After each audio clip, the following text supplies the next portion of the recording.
आरोपींना अटक न झाल्यास महिला काढणार मोर्चा।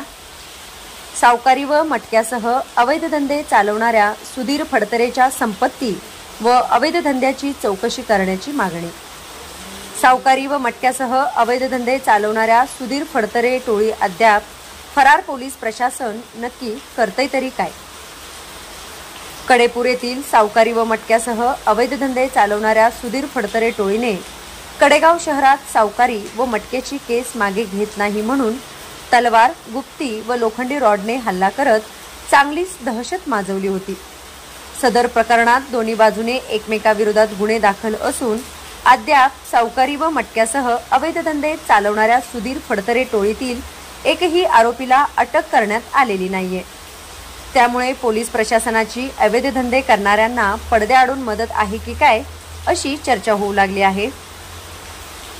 सदर आरोपींना तत्काळ अटक न झाल्यास सोमवारी पाणी संघर्ष समितीच्या महसूल प्रशासनाच्या भ्रष्टाचाराविरोधात काढण्यात येणाऱ्या मोर्चांमध्ये सहभागी होऊन पोलीस प्रशासनाच्या विरोधात कडेगाव प्रांत कार्यालयावर मोर्चा काढण्यात येणार। या मोर्चामध्ये कडेगाव शहरातील अनेक महिला सहभागी होणार असून सावकारी व मटक्यासह अवैध धंदे चालवणाऱ्या सुधीर फडतरे यांच्या सावकारी व मटक्यासह अवैध धंदे त्यांनी 10 वर्षेपासून शेतकऱ्यांकडून व्याजाने खरेदी केलेल्या जमिनी, व्याजाच्या पैशात सर्वसामान्य जनतेची जप्त केलेली वाहने यांची चौकशी होऊन कारवाई होण्याचे निवेदन प्रांताधिकारी रणजित भोसले यांना देण्यात येणार आहे। माझे मिस्टर असलम तांबोळी सुधीर फडतरे याच्याकडे मटका बुक्की गोळा करण्याचं काम करत होते। सुधीर फडतरे याने माझ्या मिस्टरांना 1 लाख रुपये उचल दिली होती। 1 लाख रुपयेमधून 10,000 रुपये आम्ही त्याची परतफेड केली। 90,000 रुपये देणे बाकी होते। त्या 90,000 रुपयाला सुधीर फडतरे याने चक्री व्याज लावले। व्याजाची रक्कम आम्ही 1.5 वर्ष दिली। डबल त्याच्या मुदलीपेक्षा डबल आम्ही आमची व्याजाची रक्कम त्याने खाल्ली। 2 वर्ष व्याजाची रक्कम दिली। व्याजाची रक्कम 2 महिने आमच्याकडून व्याजाची रक्कम परत केली नाही। त्याच्यामुळं माझ्या मिस्टरांना तो वारंवार त्रास देत होता, कॉल करत होता। कॉल रेकॉर्डिंग पण आहे आमच्याकडं।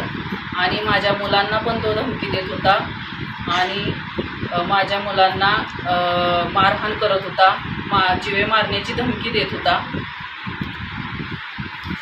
सोमवारी दिनांक 8 रोजी माझ्या मुलांना त्याने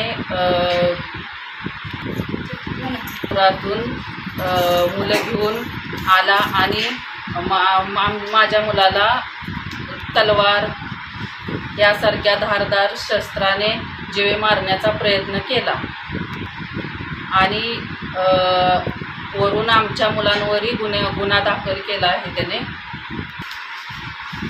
आमच्यासारख्या अनेक अशा गोरगरीब लोकांना त्याने लुबाडलं आहे। व्याजाने पैसे देऊन त्यांची जमीन हडप करून दमदाटी करून त्यांना त्याने ब्लॅकमेल करून त्यांच्याकडून त्यांच्या जमिनी बळकावल्या आहेत। माझं एकच म्हणणं आहे, आरोपीला शिक्षा मिळाली पाहिजे आणि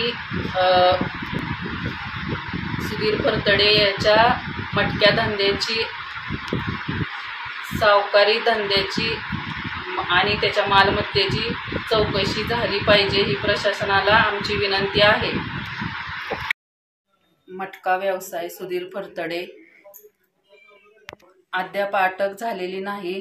सुधीर फडतरे याला अटक झाली पाहिजे, अन्यथा आम्ही सर्व महिला मोर्चा काढणार आहे। प्रशासनाने लवकरात लवकर याची चौकशी केली व त्याला अटक करावी। माझे नाव सुप्रिया सुनील वाघमारे। माझ्या मिस्टरांचा सुधीर फडतरे यांनी 2 महिन्यांचा पगार दिला नाही। मागायला गेले तर ते दमदाटी करत होते व आम्ही दमदाटी करत होते म्हणून आम्ही पोलीस कंप्लेंट करणार होतो। तर जाणीवपूर्वक माझ्या मिस्टरांना त्यांनी या केसमध्ये अडकवले आहे। माझे मिस्टर एक नर्सिंग स्टाफ आहेत। त्यांनी कोरोना काळात अनेक रुग्णांची सेवा केली आहे आणि तरी पण या माणसाने जाणीवपूर्वक माझ्या मिस्टरांना या केसमध्ये अडकवले आहे। हा माणूस 1 नंबरचा सावकार आणि धूर्त माणूस आहे। याने आमच्यासारख्या अनेकांना लुबाडले आहे। त्याच्या संपत्तीची व त्याच्या व्यवसायाची प्रशासनाने सखोल चौकशी करावी ही सरकारला विनंती आहे. सुधीर फडतरे याच्यावर पण गुन्हा दाखल असून तरी त्याला पोलिसांनी अजून अटक केलेली नाही. त्याला लवकरात लवकर अटक व्हावी. जर अटक नाही केली तर आम्ही सर्व महिला मोर्चा काढणार आहे. हॅलो, बोला. सोमवार आहे आज. हो. कुठं बसताय? कुठे बसू? यावर मी आहे इथं कामाची. हा, कामाची ताई आता या. इथं कामाला आलोय मी सकाळच्या 8ला. मी तुम्हाला सांगितलं होतं की त्या दिवशी. सांगितलं होतं तुम्ही. मग मग मग काय तीच की आता इथं आलोय की आता आज. मग मी तुम्हाला त्या दिवशी सांगितलं होतं की सोमवारपर्यंत. तुम्हीच म्हटला होता सोमवारपर्यंत जा तू. हा. सोमवारी तुमच्याकडे येतो. हो. मग आता उद्यापासून भाऊ. मी काय टाइमपास म्हणून फोन लावलाय बे. टाइमपासचा विषय नाही शेट. मग असलं भाई मी तिथं आलो की कातडच गाडीन. आता हा, तिथं आलो की कातडच गाडीन. कातड काढीन. हा, कशा पाय? 2 मिनिट थांबा आलो.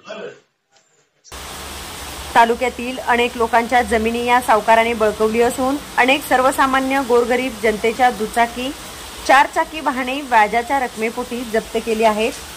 अशा सावकारीला बळी पडलेल्या व पिळवणूक झालेल्या नागरिकांनी पोलीस ठाण्यात रीतसर तक्रार देण्याचे आवाहन कडेगाव महिला संघटनेच्या वतीने करण्यात आले आहे.